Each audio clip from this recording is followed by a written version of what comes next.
All right, guys, welcome back to the Ep.34 Fitness Podcast. Today, I have a pretty special treat. I have my coach of 18 months now. I hired Eric back in March of 2021, and he's been my guy for the past 18 months, and we've been able to add 160 pounds to my competition total, which is a pretty big deal. With basically staying around like the 180 to 190 range. Eric currently works with the strength athlete. If you guys are familiar with Bryce Lewis is the founder of that. He also works with Hani J. Razi, and they have a team of just really fantastic people they're working with. And I was assigned to Eric, and to be honest, he's been the perfect coach for me because I am really high in neuroticism, and really, as Eric knows, and he's very chilled and laid back. And he really helps balance me out and help me give me some proper perspective on things. So just wanted to thank Eric so much for coming on, allow him to introduce himself in case I missed anything. Well, thanks for having me on, and hopefully I can live up to the high praise there.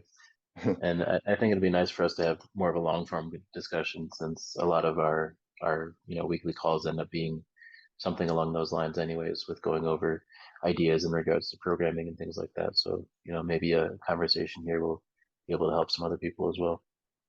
Yeah. So, Eric, you've been in powerlifting for quite a while, right? With coaching. Yeah, definitely. I did my first competitions were back in 2011. I competed in both bodybuilding and powerlifting during that year, and realized that powerlifting was just a lot more fun and more of a training avenue that I wanted to pursue. So, continued to dive in and learn about all I could about programming and finding different ways to, get from point A to point B and problem solving and things like that. And just really fell in love with that process, and that got me into coaching. And Bryce was starting up this strength athlete towards the end of 2013, early 2014, and that's around the time that we were communicating about training ideas. And it seemed like he had a need as far as the demand with his YouTube channel and coaching and things like that. And things were just starting to take off. So it was just kind of being in the right place at the right time, with both of us coming from a bodybuilding background and transitioning over to more of the powerlifting side of things. Yeah. So yeah, that's really helpful to kind of just know. I think that, like, overall, like anybody who is familiar with TSA, like you guys work with, some of the best in the world, and Bryce is obviously one of the best lifters in the world too. And I guess with your experience coaching, then, so then I know you have like your CFCS. What's your educational background? Is it in like exercise science? Yeah, I studied exercise science in both undergrad and grad school. I guess I have conflicting views on whether that's actually a beneficial route to take, especially if it's somebody who's looking to get into coaching or creating a business for themselves. I think as long as you have some kind of fundamental understanding of the exercise science background of things, I don't know that you need to get too in depth with it, because a lot of the stuff that we learned in formal education doesn't really apply to what we're doing with athletes on a week-to-week basis, with program design and some of the psychological things with dealing with athletes and things like that. They don't really teach a lot of that in school, and it tends to be more soft skills and kind of learning from past experiences. Yeah, that's something that like I also have my bachelor's in exercise science, and I think it does a really great job. Obviously, if you want to go the pre-med route, you want to be a physical therapist, a doctor, get your master's in athletic training. It's a great stepping stone career or degree, or you can learn just a lot about, like, what I think I got the most out of it was like understanding how science works and how I think critically, which I think is really important as a powerlifting coach, because a lot of the times, like, especially because when we've been working together, it's been a lot of collaboration, which I'm sure is You know, every athlete is different. Some athletes just want to maybe be told like do this, and they don't really have as much of a background in knowing what's actually beneficial or like sort of like how to program. Whereas with, you know, what I do this full time as well, and I have my own ideas about training. It's like every coach athlete relationship is way different. I think that's like really like there's like the science that then and then the art of coaching, right? Like in your experience, like have you found that most coach athlete relationships do tend to become more collaborative, or is that like the most productive way to do things? Or have you found that for example, for people that don't know, like Eric coaches like Chance, he has coached Chance Mitchell. I believe Chance programs on his own. Is that correct? Right now. Yeah, I worked with Chance for probably 6 or 7 years, but in the last year or so, he's branched off into we kind of transitioned to just him doing his own thing, and I would check off on the training blocks that he wrote and things like that. But he's so in tune with his own training process that he doesn't really need much outside help, and I think he does well with being able to pick and choose what variables he wants to adjust at a given time, and kind of make his own adjustments that way. And like I said, he's somebody who's so in tune with his how he responds to training that I think he's able to do the best work for himself that way. But Hmm. I have people that train at a very high level that are kind of on the opposite side of the spectrum where they just want to be told what to do and just kind of follow the sheets and the numbers that way. So I Like think it tends to be more just personality based. yeah, I mean, I listened to some interviews with like Chrissy Perocky, and she's Hmm. like, yeah, Eric just said like I don't like making choices. I tell Eric do it, write it on the sheet, and I'll do it. Um, Exactly, and she's someone that came to mind as someone who's kind of on the opposite side of it, where she just likes to go in there and get it done and not really think as much about what she's being programmed to do. And we still collaborate sometimes in terms of like whether what we're doing is working or what movements we might need to switch out or things like that. But generally, I would say she's a little more on the other side of things with just wanting to know what to do and get it done. mhm. So in terms of you know, coach athlete relationships, I think this is something that's really important. In order for you to create the best powerlifting training for an athlete, what do you sort of look for with your clients in terms of communication and whatnot? Because obviously, you know, this is a lot of like you know, like you said earlier, there's not like really like a book on this is how you powerlifting train, like this is how you program for somebody. It's a lot of it comes down to understanding fundamental principles and then applying it to the edge of the athlete and their own needs. So, what do you look for in sort of like an athlete? Like, what is a really productive coach athlete relationship look like to you so that you can get them to their, you know, their genetic potential, wherever it may be? Well, I mean, at a minimum, I would say regularly updating their training logs and training videos and things like that so that we can be on the same page with how things are progressing and how things are looking and moving. But I think in terms of communication, it's ideally we want to get somebody to a point where they have a better feel and understanding for the difference between being overtrained and undertrained and what that feels like in the moment. So like knowing whether a bad session comes from doing too much or too little. And like that can sometimes be hard for somebody to differentiate. Like somebody who's undertrained, they might feel fresh going into a session, but the lifts just don't feel good at all. And they're not sure why. But they know their technique kind of feels foreign and the lifts just aren't feeling good. And on the other side, somebody who's maybe overtrained, they're moving sluggish, but their technique feels awesome, but they're just not able to kind of move the weights or express their strength in the way that they normally would. Um, and getting to the point where the athletes, both the coach and the athlete, kind of understand the differences there and what to expect, and being able to take away some of the fatigue trends from that. I think that's one of the biggest things we look for in a collaborative effort there. Hmm. Because like you know, I tell this to my athletes and to people that ask me about programming and whatnot. Like you know, I'm sure that you could also echo the same sentiment. You know, you could probably pull up, you know, any one of your athletes' programs, and they're all have like they're going to look all pretty like they're going to look different in meaningful ways.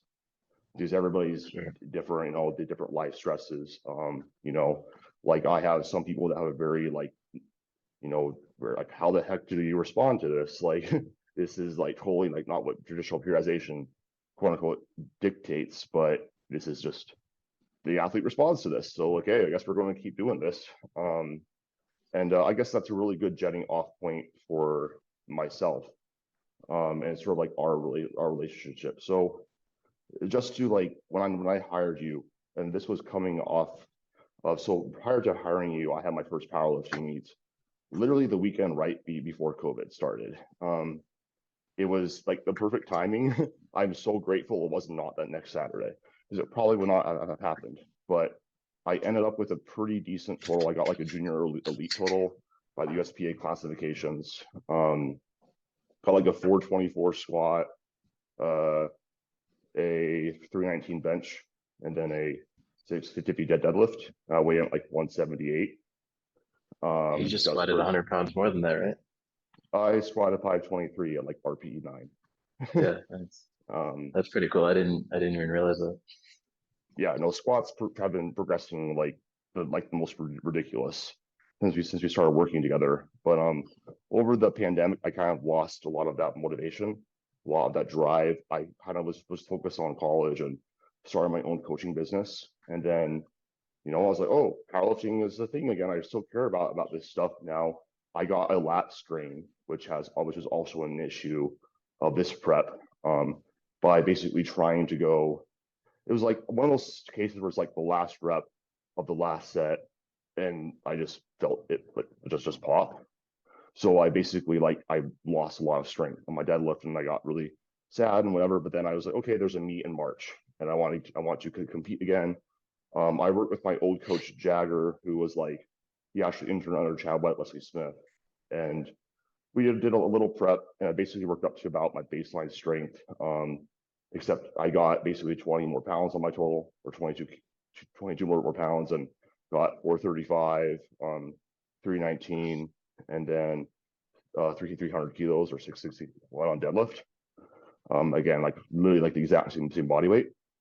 But Jagger was going into the Air Force, and I just really liked TSA. I liked what Bryce was putting out. I was looking at a lot of the athletes that you guys had. I also had ran the TSA intermediate approach, and I really liked it. And I also knew that like you had also, I think it was you and Hani created that Hmm. Jerem Yeah. Stone to template, which is a fantastic program for anybody who like wants to get into this. I recommend that to anybody. The volume on deadlift absolutely killed me, but it worked. And I was like, okay, I'm just going to sign up for coaching with TSA, and I was assigned to Eric.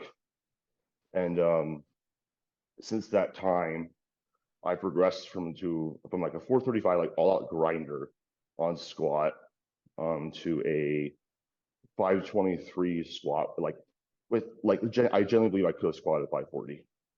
Like on that day, it was the best squat peak I ever had. Bench press was 347, which bench has been a struggle for us, but it seems to be making momentum as I also bench pressed 364 in the bench in the gym on Tuesday.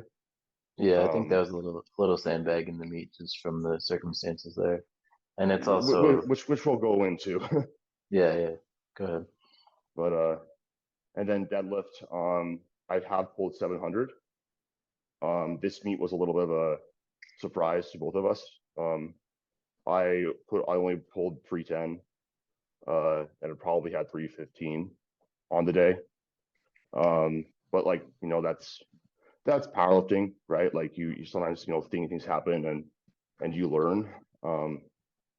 But I guess Eric, like, what sort of went into your mind and thought process when you're like just writing like that initial training block, and like how have things progressed, and like what has made the sort of the changes in like programming over the 18 months that we have been working together? I know that's very broad, but I'll allow you to sort of steer the ship a little bit. Well, I think in general, we've found that you have a pretty high tolerance for training volume just from, maybe a little bit more of a background in bodybuilding training. So you tend to soak up training volume in general really well. And one of the main difficulties is just finding a balance with that, and especially with deadlift, being that your leverages and technique dictate that deadlift is going to be more challenging on the back.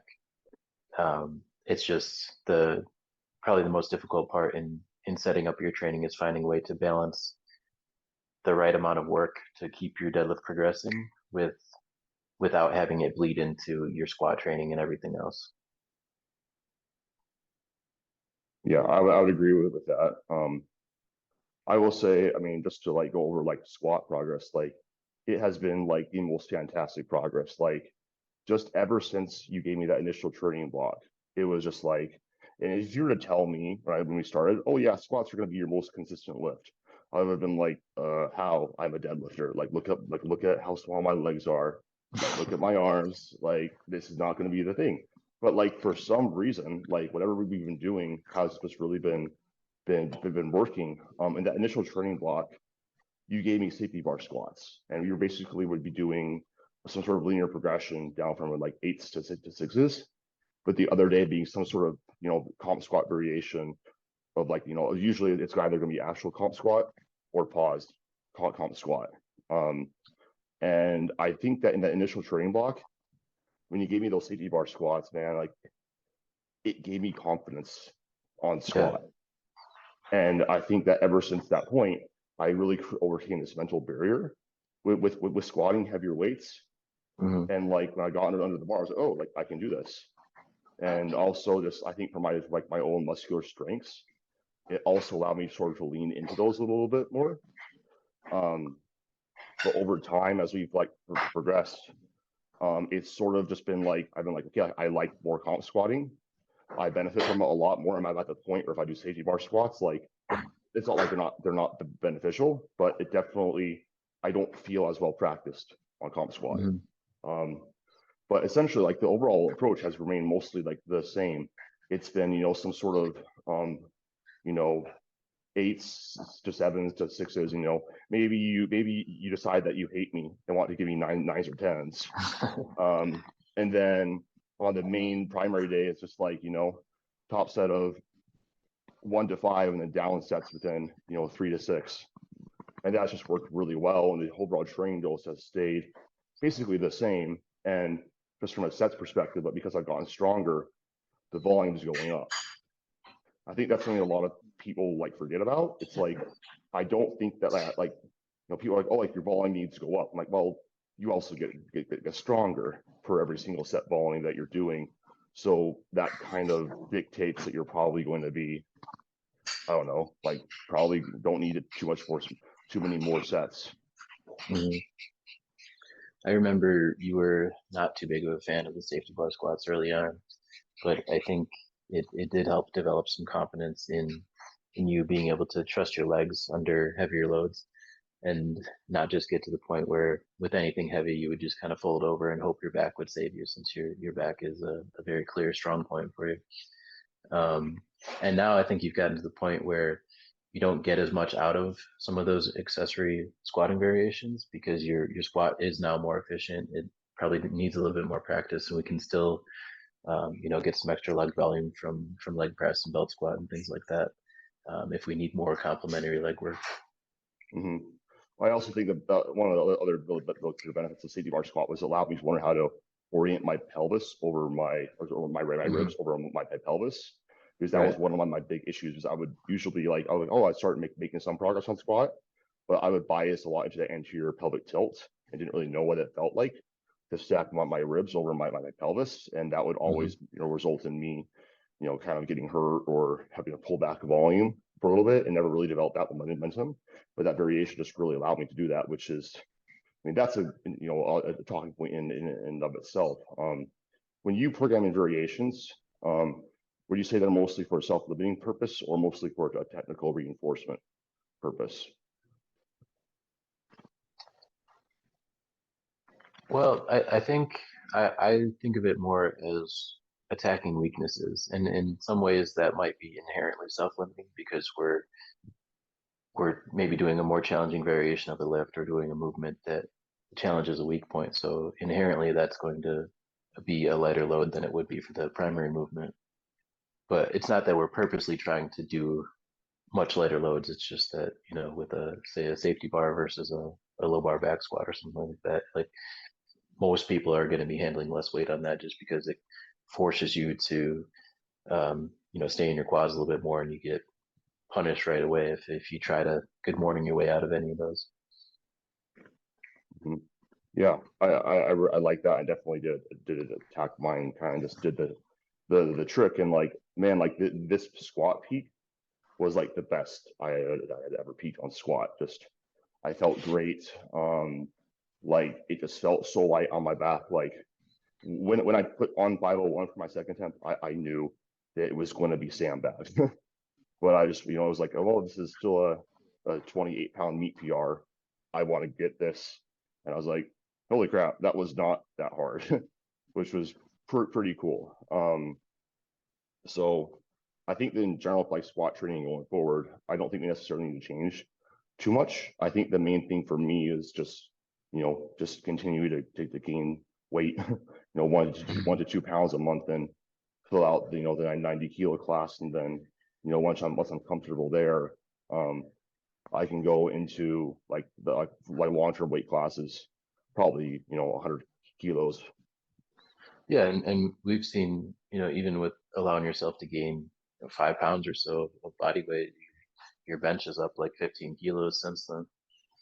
Yeah, then that was the big thing that I think really changed this past training block, because I don't think you didn't really change anything on bench, No, right? I mean we were doing maybe a little bit more volume just because you had the recovery ability to do that being in a surplus, but outside of that, it wasn't anything too fancy.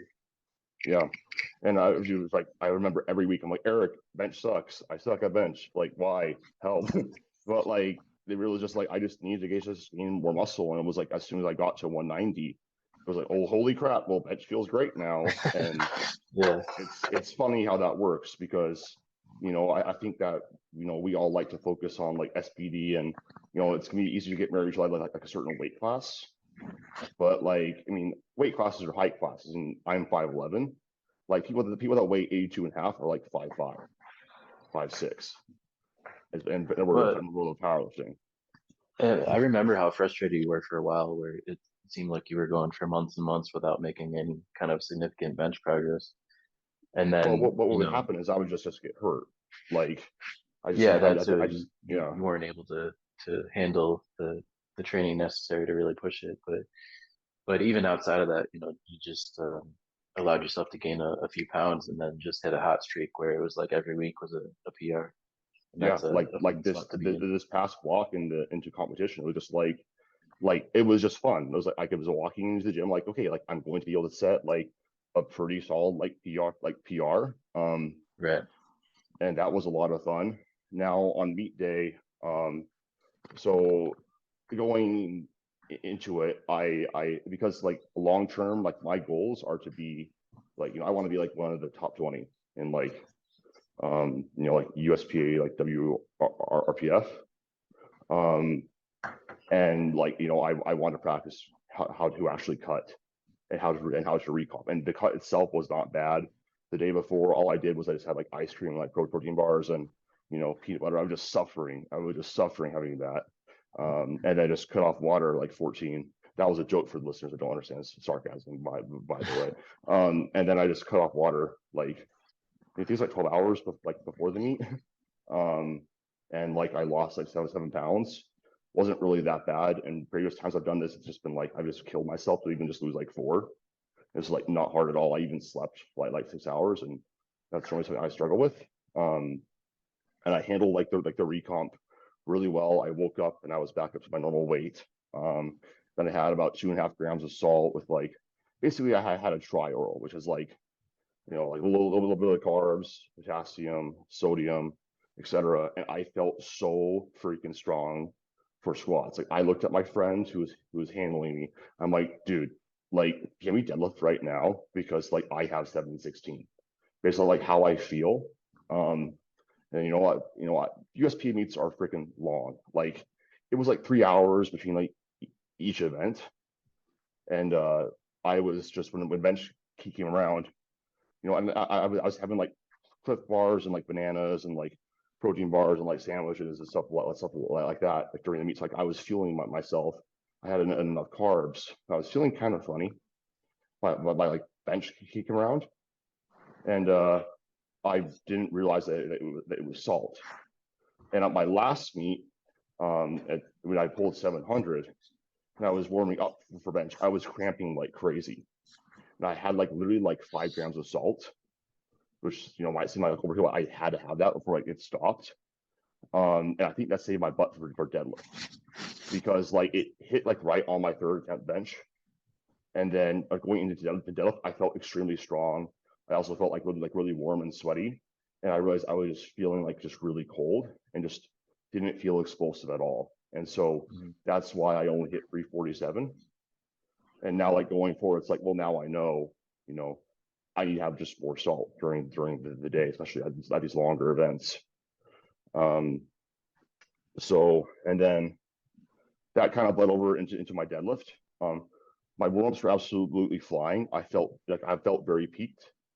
But when I got to like around 595 was my last warm-up, I felt strange. And I felt like really cold. My veins weren't popping. I was like, dude, I had like 2 Cliff bars. Like I should be fine. I've been drinking water. Like what the heck's going on? Then I realized right as soon as like I took my opener that it was salt. And 639 like still moved like really fast.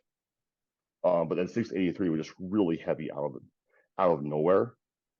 And I should have known that, okay, like, take what's there, 315, but I wanted to try 320 and just wasn't there. But I wouldn't, once the salt kicked in, I had another 2.5 grams, like another tri oral. I felt like really strong and like way different. I was actually warm. I was actually sweating.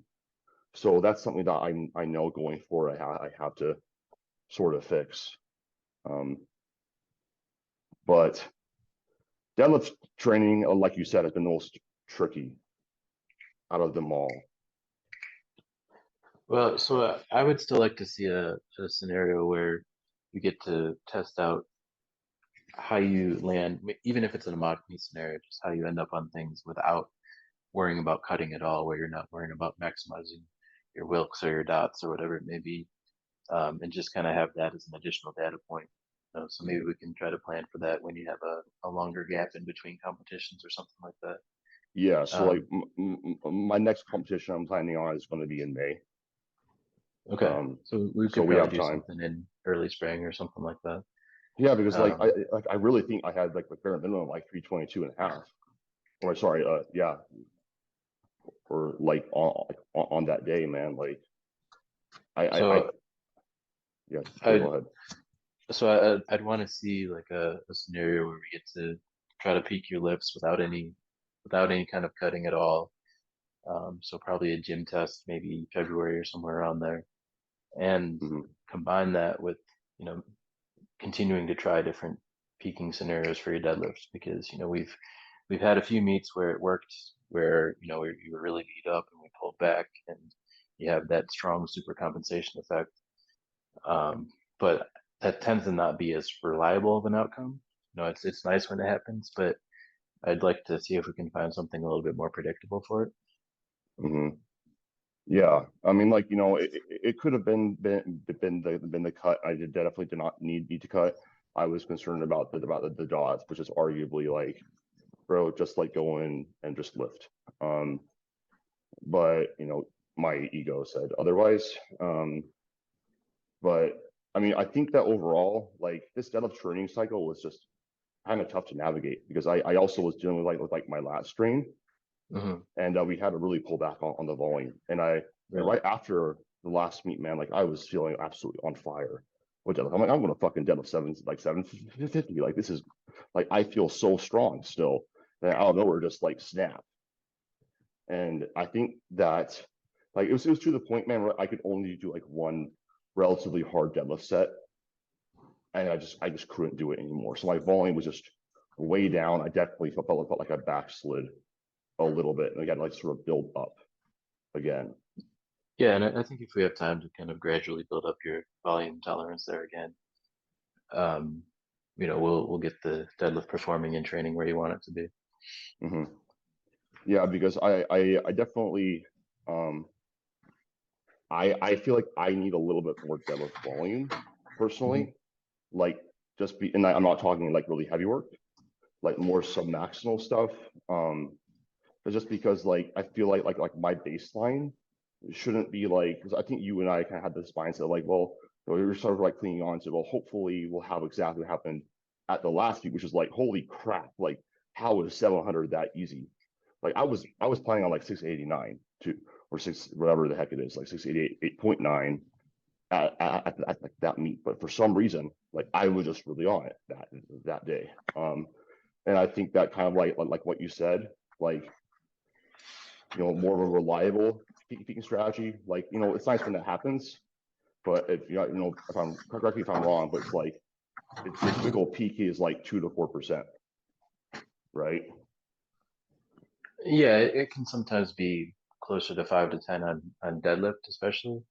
But typically, you're not going to get more than 3 to 4% out of a lift compared to what you've done in training. And even that can sometimes be a lot. Like if you're hitting a heavy single that's say a 9.5 or something like that before I competition, mean, which that no, I'm not even trying to trying to no, single like, you out. but I was like, that's also something that like impacted it, man. Like your programming when I actually execute it.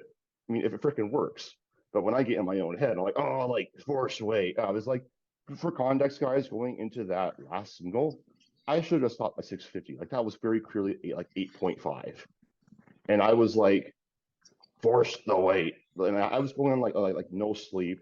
I felt like shit, like just it was just one of those days. And I should have just been like, well, it do be like that sometimes. I'm going to stop here and, allow myself to like recover a little bit more. Because I was talking with one of my friends, Zach, who's like good friends with like Sam Calhoun and whatnot. He's like, I think that like you just went too heavy and your lifting like costs you more. Right. Yeah, I would agree with that to some extent. And I think with like we've talked about this amongst ourselves a few times, but I think with how hard you're able to exert yourself and how much you can grind through your lifts, like there's just a higher recovery cost with that that's a little bit difficult to quantify. Oh yeah, because like people that saw like my squat, like if you know how much I can grind squat, that was not hard. Like I had a lot left. I can also grind bench pretty well, and I can usually grind through a deadlift, even sumo, because my stance is sort of very much like it's not really sumo, it's not unconventional, it's just Adam's deadlift is what I call it. Like one of the ladies at my gym is like, I hate how your deadlift looks, but it works, and I don't know how. And I'm like, oh yeah, That's fair. this is just how I'm at, just how I am. I'm sorry. um, Yeah. but overall, like I feel good about how things are trending. I think that we learned a lot about me, and kind of like what you said. Like I have a very high volume tolerance. I tend to soak it up. I think that a deadlift does need a little bit more work. And I think that going into this meet, we're doing on average about. So we had like for this last one, we had like the 3x1 on that main day with 2 sets of RDLs, and then we had a 3x5 on the other day. And I think that when looking back on my past training cycles, that were the most effective because I have one that I remember that we ran earlier on in this year. We were doing higher reps, like 1x5, then a 2x8, and then doing paused sumo. But I also have found that like if I'm pushing conventional too, since my hip position is rather high for sumo, it has really good carryover. And I know that we were talking about this in the past too. Like I randomly hit 672 in the gym from the conventional, I landed at a 9.5. It just things just felt like really strong. Um, and you've told me like you look like more like a conventional deadlifter. Um, if I'm not, am I remembering that incorrectly? Yeah, just based on your leverages, I would guess that you'd be a conventional puller. Yeah, so I think it's going to make sense in this time to like push both, like have some conventional and have some sumo work.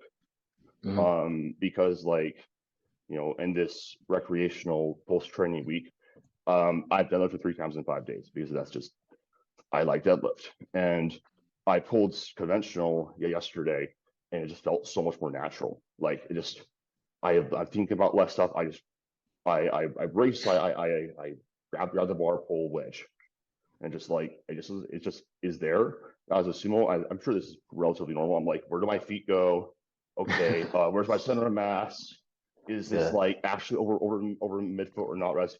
Not just like walk up to bar, grab bar, man, pull heavy weight, man, set weight down, and also it just looks cooler and just feels way cooler than in a sumo. Um, so I think like I don't know, like I know that like 10 to 20% additions to volume are what's recommended. Are you thinking like maybe like one set or maybe just 2 more sets, or what do you think would be like the best option for me? Yeah, I think initially like less is more, and you just kind of like work with the data points that you have. You know, like I was saying before, it's with your training, it's always going to be a fine line with pushing one lift versus the other, especially your squat and deadlift and how they kind of interfere with each other. You know, giving you enough deadlift work to be able to progress that lift without having it interfere with your squat training. Because, you know, down the stretch, especially in this knee prep, you were on such a hot streak with squatting, and that's not something I would want to interfere with too much. You know, especially with we're trying to get your squat to catch up a little bit more with the deadlift. You know, For sure. but we can probably find a little bit more of a balance with, you know, starting to creep in more deadlift volume again and still being able to be progressive on squat at the same time. And that's really, I think that's kind of the primary focus on setting up your training is just finding that sweet spot and fine tuning that as we go. Hmm. Do you think that maybe I've talked to you about maybe just the 6 days a week?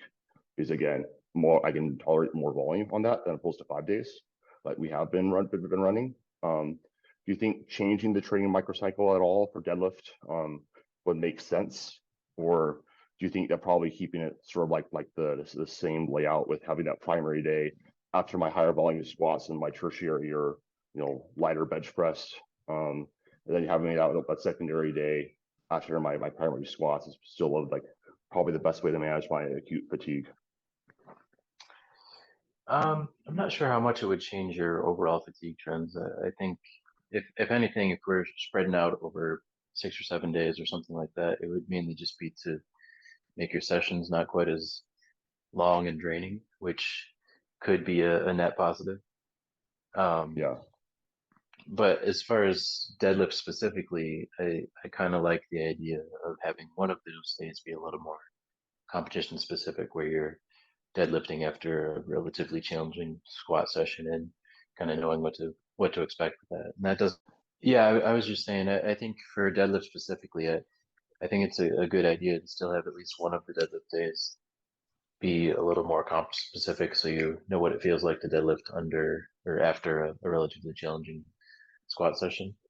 And I that agree doesn't with that. always have to be your primary deadlift day. You know, that could be a day where you're doing some kind of variation or pauses or whatever it may be, but at least having some training exposure with that, so you know what to expect. Like it's fun to keep them separate because you can usually train better on those days, but um, I think it's good to have at least one where you're a little more realistic with expectations there, Yeah, and on that then point, I actually have noticed, Eric.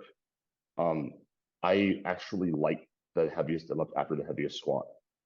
I mm, tend to notice I feel less like crap during the week, and that more positively affects my bench training. Because like when you have me on that day 3, I feel a lot stronger on that day, and I'm not doing as heavy of a deadlift too.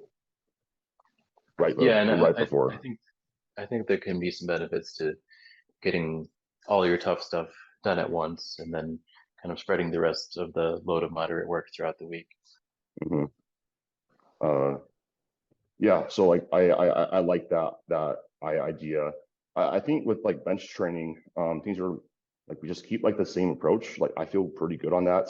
Another thing that we also did that I think also really helped my overall chronic fatigue was actually having that slight volume reduction um, on my highest intensity week.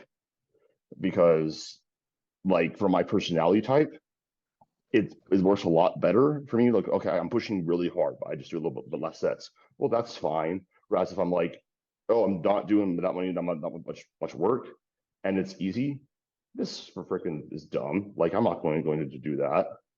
So that really helped me feel really good.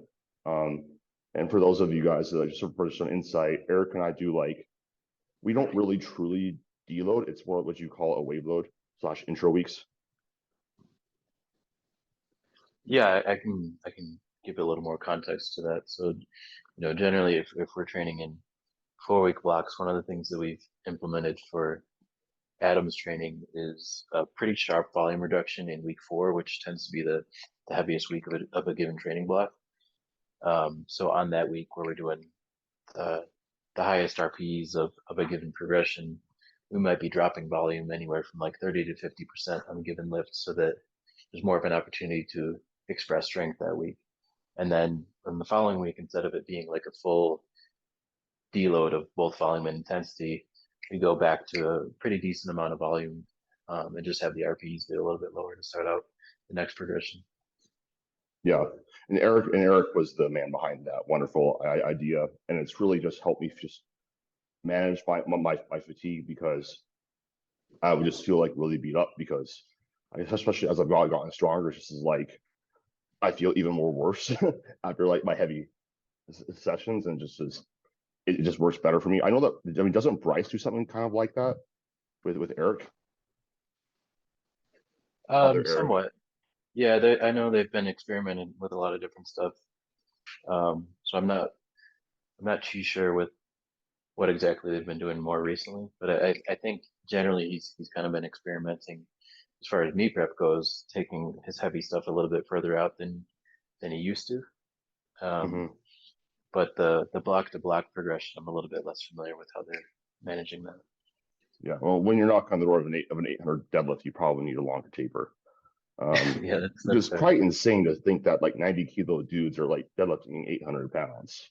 Hmm. Now, like that's like having 800, like even just 700 pounds at 90 kilos is like a lot of weight.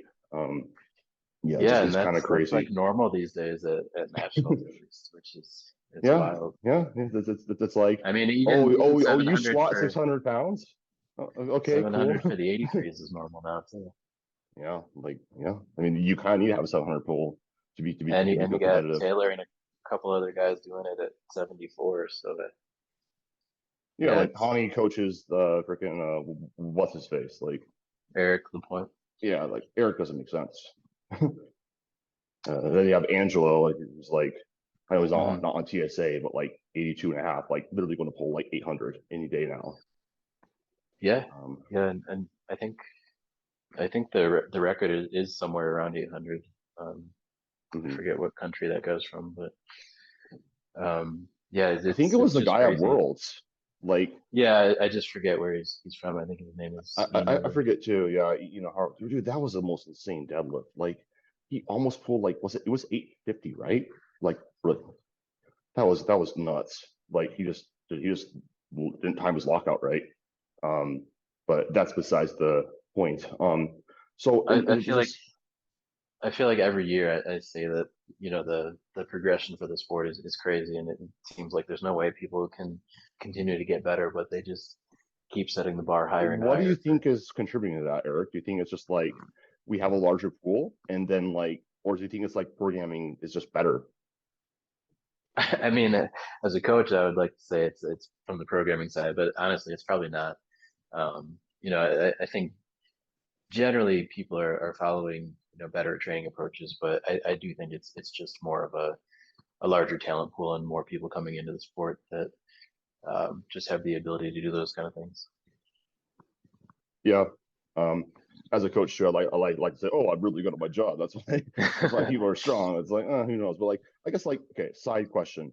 True or false? Powerlifting programming, like good powerlifting programming is easy. Easy to write or to follow? Easy to write, easy like to write out for athletes and to find out like and make them strong like consistently. Hmm. I think somewhat it can be. Like it's not something that you need to overcomplicate. It's more just needing to know how to adapt to the information that you're given. So, you can start with something fairly basic, and then based on how the athlete's responding to that, make adjustments from there as far as exercise selection and volume changes and things like that.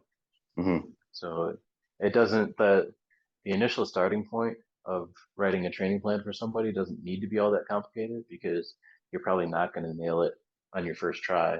You're going to make your educated guess as far as what you think is going to be most beneficial for this person, but there's going to be some things that work and some things that don't work, and it's more about having the ability to adjust and problem solve to the things that aren't working and continuing to find ways to help that person improve. Yeah, and that's the biggest reason why I've told you this, like I'm not going anywhere, from TSA and you as my coach, because like coach hopping is a really great way to not make great progress in the long run. Unless there's some glaring like thing where it's like, oh yeah, the coach just doesn't care, or the programming just is not working and they're not willing to make changes. Mm-hmm. It's probably hampering your long-term development. Yeah, and I think it's pretty easy to identify that if it's someone who's invested in their training. They have a pretty good idea of how they respond to things, and it's just about finding someone that works well with their personality type and being able to communicate effectively on how things are going training wise throughout the process. Mm-hmm. So one thing about I wanted just as a last wrapping up point, I wanted to talk to you about like your about so just last two things. Um, Singles year round.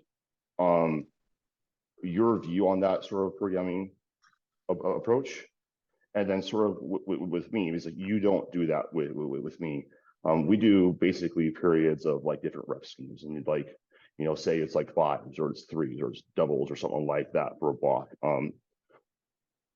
I guess what I know that in one check-in, like I just remember these things. You said like you find the singles year round is pretty hard to tolerate. Well, it's I think it can just get tiresome in the training process of kind of having to work yourself up to a moderately challenging single, even if it's at like a 7 or 8 RP on a regular basis. I just don't think that's necessarily needed every week for 52 weeks.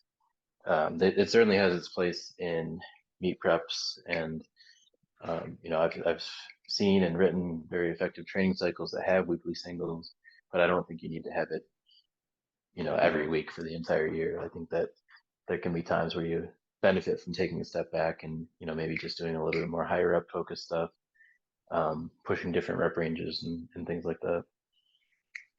Yeah, and just from a psychological perspective, like I enjoy like I mean everybody likes to win the heavy singles, but like it definitely is a little bit more, especially for me with the title lifter I am. They're a little bit more costly in terms of stimulus to fatigue Mm, ratio as opposed yeah. to rep PRs. And so like going forward, I really like it. We do have like one top set per week. That's because even though it's like it's like a set of five, well, it still is a really good like gauge. I feel like on like is what we want to go up in terms of one rep max strength probably going up or not. I don't Right. know that we could obviously track average volume.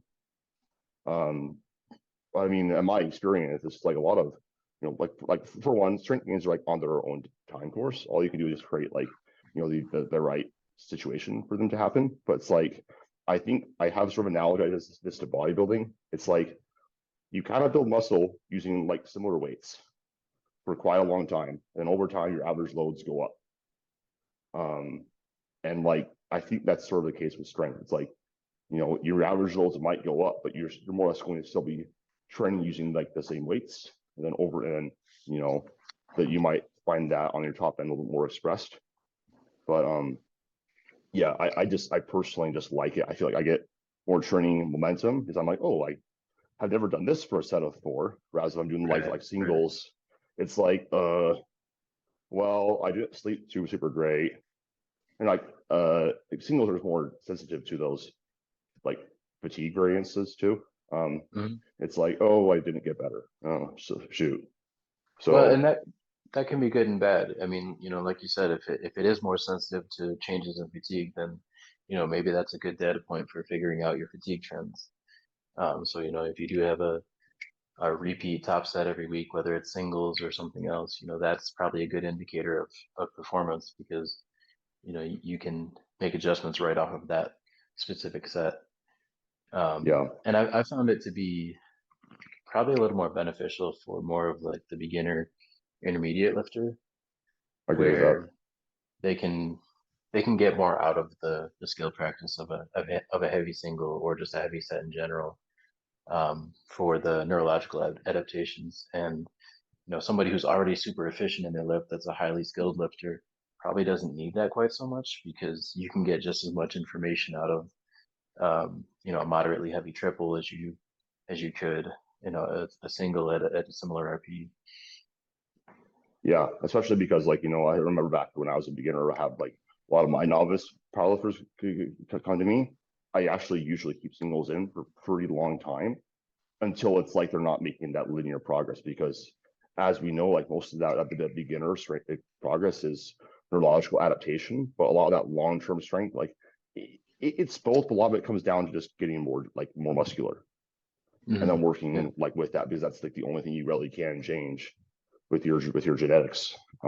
So like overall, man, like ending like off this 18-month period with 160 pounds to my total of 471 dots, 705 kilo total. So I finally broke that 700 kilo barrier. Like I'm very happy with how things are going. Obviously, like I felt a little bit disappointed in my bench press and my deadlift performance, but it's just data. And like you said, I think that having more of a mock, right, I don't cut, so we don't like how I respond to that.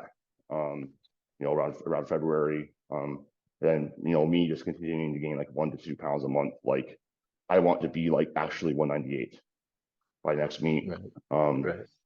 and then I don't think necessarily need to change too much. I mean, just a little bit of more volume on deadlift, like 1 to 2 more sets. Kind of everything we already did talk about, and they just keep pounding away. Um, and hopefully I'm lifting at the American Pro in a year or two. Hmm. So I just wanted to thank you so much again. Like guys, like coaching is so worth it. Like if you want to make the best progress, it's just Eric allows me to just train. Like I could program for myself. This is my full-time job too, but I don't like doing that because it's just I don't like making those choices for myself. Eric, he keeps me on track. He gives me really good feedback, and like I know I couldn't have gotten here without him. So um, yeah, Eric's the man. If you want to find out a little bit more about you, like you own a badass gym in Fort Collins. Like if you like maybe potentially like want to work with you or anything else you want to plug about yourself, now is the time. Yeah, I've elevated barbell here in Fort Collins. I haven't been taking on online athletes for a fair amount of time now, but may open up to that in the coming new year. But mainly focused on continuing to grow the gym here and building out our little lifting community that we have. We have a lot of really talented lifters and people that make it a fun place to be. So we're just trying to continue to foster that environment and make it a place where everyone who's within a reasonable driving distance wants to come and get their heavy lifting in. Yeah, yeah. So and then obviously like just TSA in general. Are any of the other coaches taking on athletes, or is that usually is probably just going to be something that opens up in the new year? I believe Hanny might be at the moment, and we also have Angela and Alyssa, who we brought on recently, who initially started as intern coaches through our internship program about a year ago, and are now working to become part-time or full-time coaches themselves, and they've been doing a great job in that process too. So looking to help them get more exposure as well. Well, I'll make sure that I include all that in the show notes. But again, thank you so much for coming on, and thank you to the listeners for listening. And I'll talk to you guys in the next episode.